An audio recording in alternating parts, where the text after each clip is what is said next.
Okay, this, where you saw back there was part of the auditorium. This continues the auditorium. The reason why we're walking up is this is where the stage was. And then we have three components to outreach. Linda here is involved with one of those, and that is called Project Smiles. Project Smiles goes out to how many daycare centers? 96? 90, yes, that is right. We go to 96 daycare centers in town. And what they do is they bring books. Our Smiles mascot comes out, introduces kids to the world of books. And we also coach the daycare provider in how to work with children in books to create an interest in reading. Wildly successful, as you know. 96 daycare centers means that we go to some small daycare centers, some places where people just take in kids during the day. And it's a lot of work, but it's mostly outreach. We go outside. There's 12 people that work in this office at some point during the day, so you can see that it's pretty cramped. Over here is the service for the homebound. We have a little less than 70 clients who are homebound, can't come to the library, so volunteers will bring books to them. They call, we put them in those purple bags, and the books get delivered by a volunteer force that actually drops them off at their home. The other component of outreach is Bookmobile. And Bookmobile is, I don't even know if it's in right now, is it? Nope, it's at Project Smiles visit to Northwood Preschool. That's what I thought. We have the Bookmobile, and that goes out not only to the Project Smiles visits, but also has a regular schedule of stops throughout the community. So, like I say, we got to do something about this, and I'll show you some other things that have to be corrected about outreach. But being, that many people in this small space is another problem that we face. There's the Bookmobile there.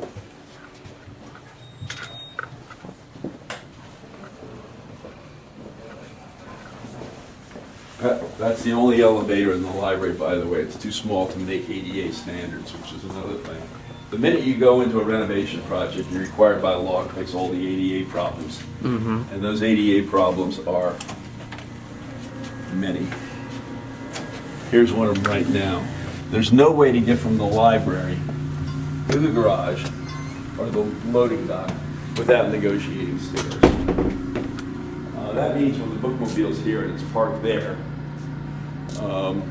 and you have to restock the Bookmobile every stop, we can't even bring a book cart up here. We have to schlep them all by hand.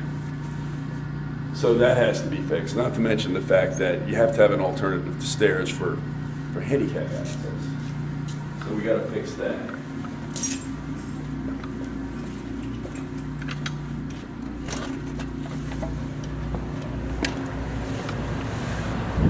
The Bookmobile has to come in and out through here.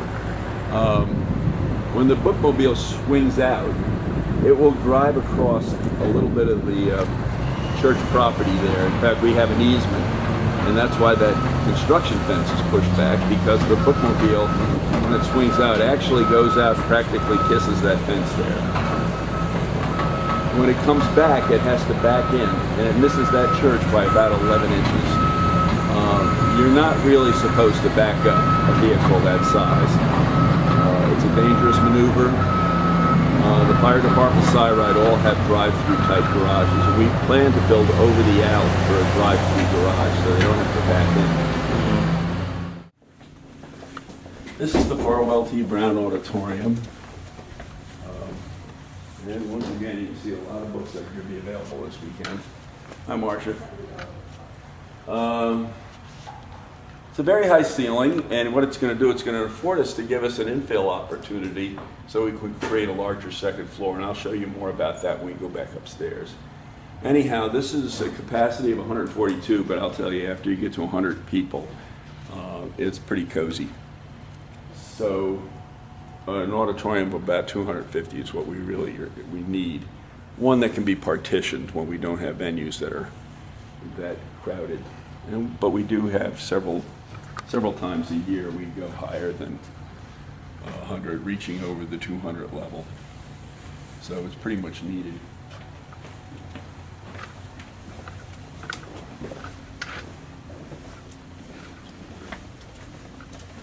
Well, we do have study rooms.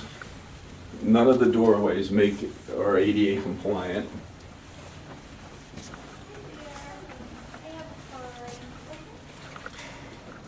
Let's just touch bases over here.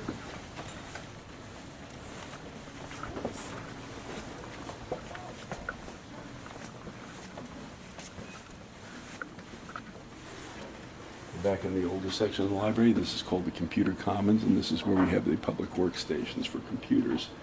Not too busy now. In the afternoon, it'll get a little busier. We have 22 workstations here, and this room is, well, it's basically unsupervised. We don't have a station here, and unsupervised areas are not a good idea in the library.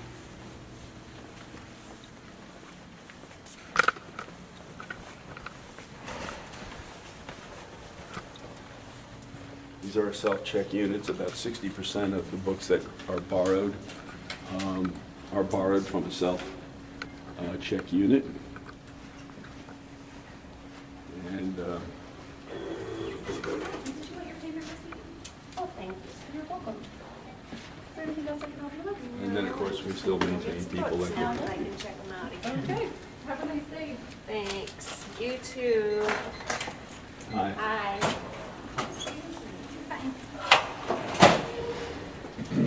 Hi, Susan. Okay, well, like I say, we got 1.4 million circs, and that translates into about 4,000 a day that we have to handle. These are the ones that come back. Everything comes back, gets checked back through here. It's in a very small area. We have to give them a rough sort here, give them a finer sort over there. We take them to a staging area in another part of the building to finally get them on the shelves. We are looking to acquire automated materials handling systems. Many libraries are doing that to automate the process that Susan's doing now. By doing so, we're going to be able to redeploy staff for shelving duties and things like that, and not have to raise the staffing levels of the library in a new structure. We have about 7 or 8 touches from the time a book hits the book return till the time it's back on the shelf. We can bring that down to 3 to 5 with automated materials handling systems.